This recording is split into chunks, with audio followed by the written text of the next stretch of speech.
دوستو یہ ہے مولانا حسین احمد مدنی کی قبر، جنہوں نے انگریزی دور میں، انگریزی شاشن میں انگریزوں کے سامنے بول کر اور انگریزوں کے چھکے چھڑوائے۔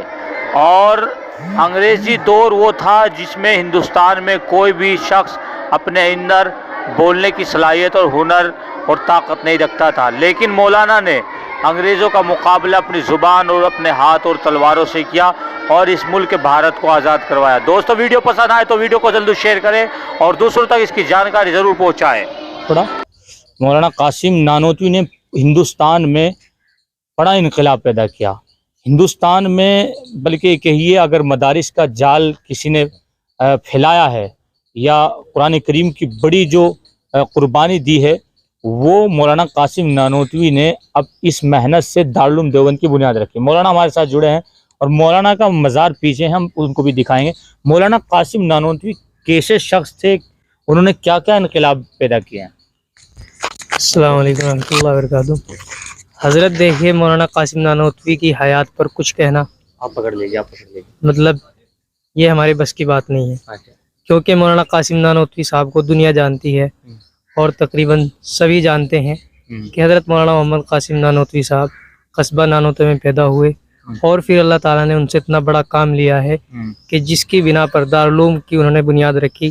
اللہ کے نبی ان کے خواب میں آئے، سب واقعہ مشہور ہے، سب حضرات جانتے ہیں، اور ان کی بنا پر، دارالعلوم کی بنا پر آج پورا ہندوستان کو دنیا بھر میں جانا جاتا ہے۔ اچھا، مولانا قاسم نانوتوی کی قربانیاں کیا ہیں؟ مولانا قاسم نانوتوی کی قربانی آپ دیکھیے، جنگ آزادی میں کتنی بڑی قربانی ان کی ہے۔ شاملی کے میدان میں انہوں نے شرکت کی ہے اور جنگ آزادی کی نمایاں خدمات انہوں نے انجام دی ہیں۔ اسی طریقے سے اور مولانا محمود الحسن صاحب دیوبندی کے ساتھ وہ رہے اور وہ جیل میں بھی گئے۔ انگریزوں کے ساتھ جو ہے بڑا مقابلہ کیا مولانا قاسم نانوتوی نے، جو پلاننگ کرتے تھے مولانا کا جو ہے انگریزوں کے ساتھ آپ کا کھلا مقابلہ تھا، انگریز آپ کا دشمن تھا، آپ کے خلاف وارنٹ بھی جاری ہوئے ہیں اور انگریز نے آپ کی تلاش کی ہے، آپ اس کی پاداش میں جیل میں بھی گئے ہیں، اور سب سے بڑا آپ کا جو کردار ہے وہ شاملی کے میدان میں رہا ہے کہ آپ حاجی امداد اللہ مہاجر مکی کے ساتھ میں ان کی شرکت کر رہے تھے جہاد میں۔ مین بات ہے کہ مولانا قاسم نانوتوی سنت کے اتنے بڑے پابند تھے کہ انہوں نے جس وقت جیل نے انگریز نے ان کے لیے وارنٹ جاری کر دیے تو اس وقت مولانا قاسم نانوتوی 3 دن کے لیے کسی گفا میں چھپے تھے، اور انہوں نے جب تیسرا دن ان کا مکمل ہو گیا تھا تو انہوں نے چوتھے دن اس گفا سے باہر آئے تھے۔ انہوں سے کسی نے پوچھا کہ آپ کو معلوم نہیں انگریز آپ کے پیچھے پڑا ہوا ہے؟ تو مولانا نے جواب دیا تھا کہ میں نے ایک سنت زندہ کی اور 3 دن بھی میں گفا میں اس وجہ سے رہا کہ کون سی خندق میں ہمارے نبی صلی اللہ علیہ وسلم رہے تھے؟ آپ غار ثور میں رہے تھے حضرت ابوبکر کے ساتھ، تو آپ سے سوال کیا گیا کہ حضرت ابھی پورا انگریز آپ کے پیچھے ہے اور آپ 3 دن چھپ کر آ گئے۔ بس کہنے لگے کہ اللہ کے نبی بھی صرف 3 دن ہی غار میں چھپے رہے تھے اور میں بھی اسی سنت کو زندہ کروں گا اور اس سے زیادہ میں زندہ نہیں کر سکتا۔ تو اس طرح سے حضرت نے فرمایا تھا۔ اور سب سے بڑی بات ہے، دیکھو حضرت مولانا قاسم نانوتوی صاحب کا وہ قصہ بھی مشہور ہے کہ آپ منطق اور فلسفہ میں اپنی نظیر آپ تھے۔ اب ایک چیز ہے، آپ منطق فلسفہ ایک چیز بیان کرتے ہیں، عام دیہاتی آدمی منطق کو کیسے سمجھے گا؟ ایک ہندو سماج کا آدمی منطق کو کیسے سمجھے گا؟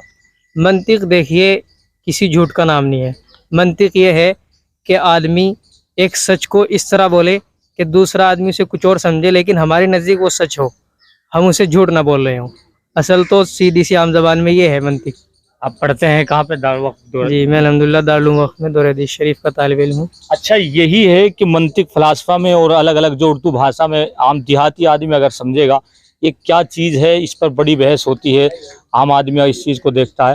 لیکن آج ہم جس قبرستان میں کھڑے ہیں یہ دارالعلوم دیوبند کا قاسم قبرستان ہے، اور یہاں پر جن اکابرین کی قبریں ہیں تھوڑا میں دکھاؤں گا۔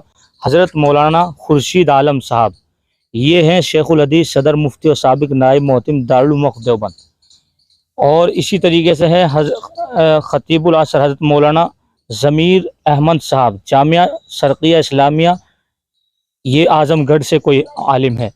سب سے جو مہتوپورن بڑی قبریں ہیں یہاں پر جو بڑے عالم دین کی ہے وہ حضرت مولانا محمود حسن اور حضرت مولانا سید حسین احمد مدنی۔ اچھا، مولانا سید حسین احمد مدنی پر تھوڑا آپ تبصرہ کریں گے ادھر آ کر۔